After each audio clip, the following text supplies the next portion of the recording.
Hola, buenas, me presento, mi nombre es Sebastián Ignacio Jara y en este momento les voy a mostrar tres páginas de las cuales buscamos vulnerabilidad. En la primera tenemos esta página llamada Cuaresmas de Fraternidad, la cual se nos muestra el ID y si nosotros lo intentamos modificar con una comilla simple, se nos cae la página.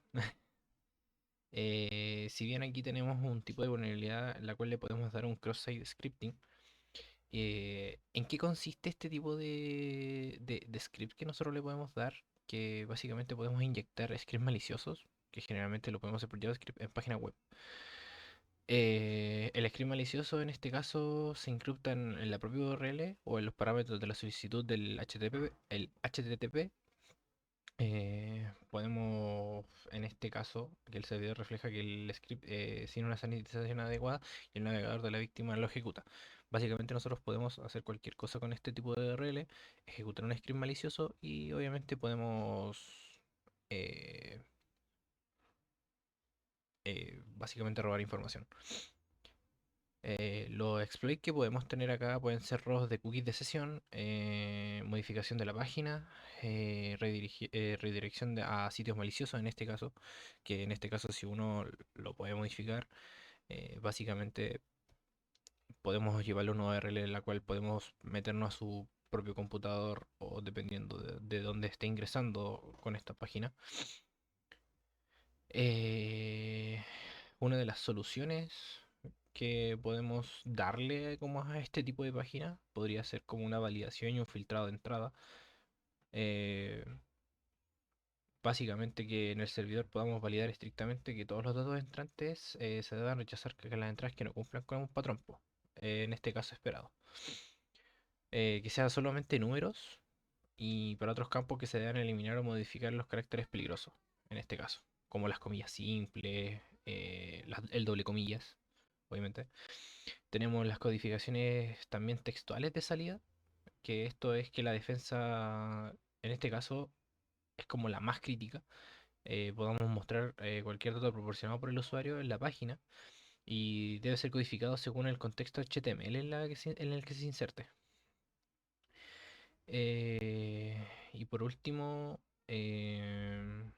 tenemos, ¿cómo podríamos decirle?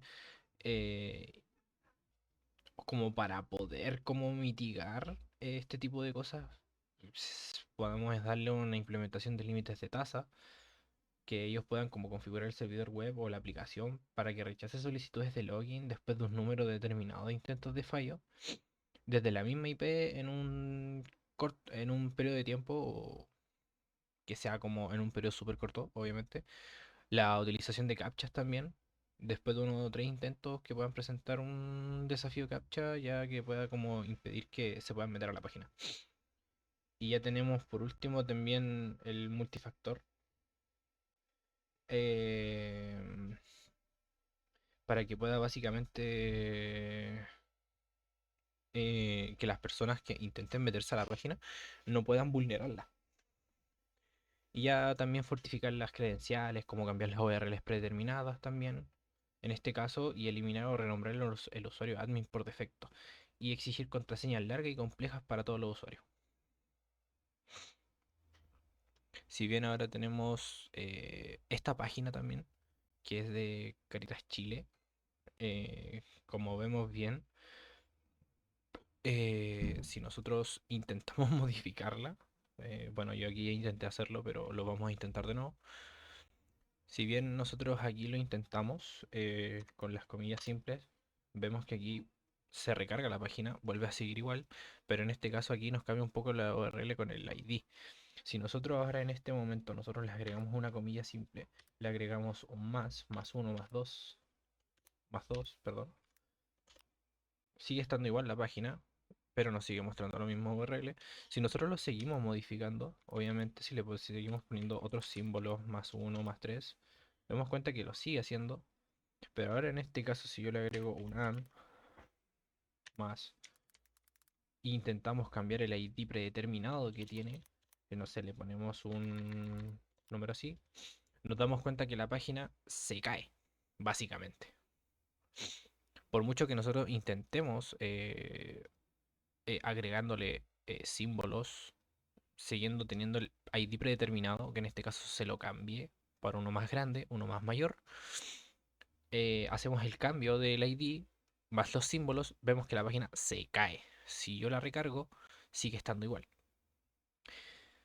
¿Qué tipo de vulnerabilidades puede tener esta página? Bueno, tenemos el SQL Injection, que permite que el atacante pueda interferir con las consultas en una aplicación realizada en la base de datos. Y esto ocurre cuando la aplicación no sanitiza correctamente la entrada de usuarios, como los parámetros, que pueden ser los get o los post, y concatena con las entradas directamente a una consulta SQL. El atacante puede entonces inyectar fragmentos de código SQL malicioso para ser ejecutado por la base de datos.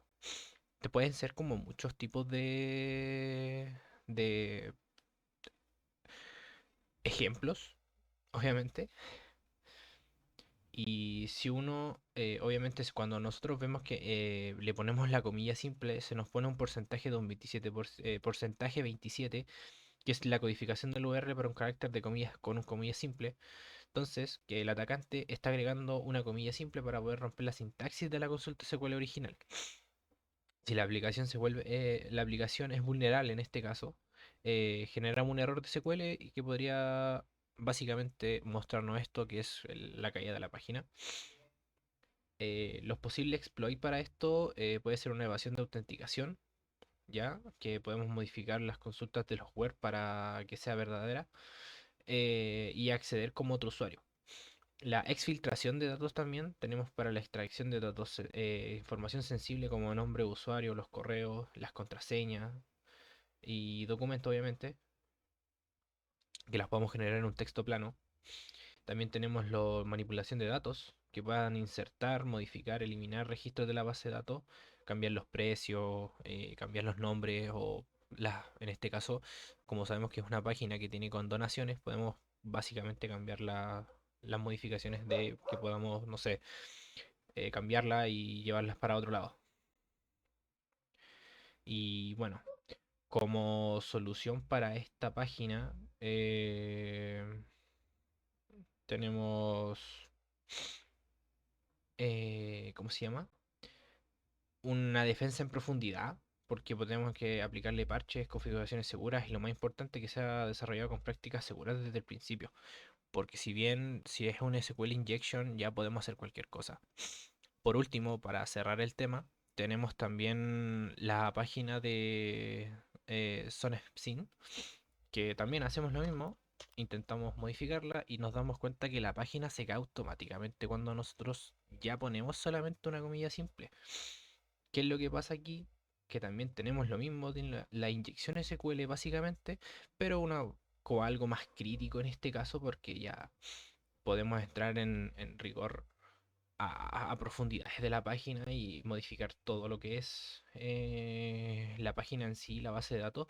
También podemos tener el cross-site scripting o el XSS y tenemos hartas cosas. O sea, los exploits que tenemos acá son robos de sesión de administradores, redirección de phishing.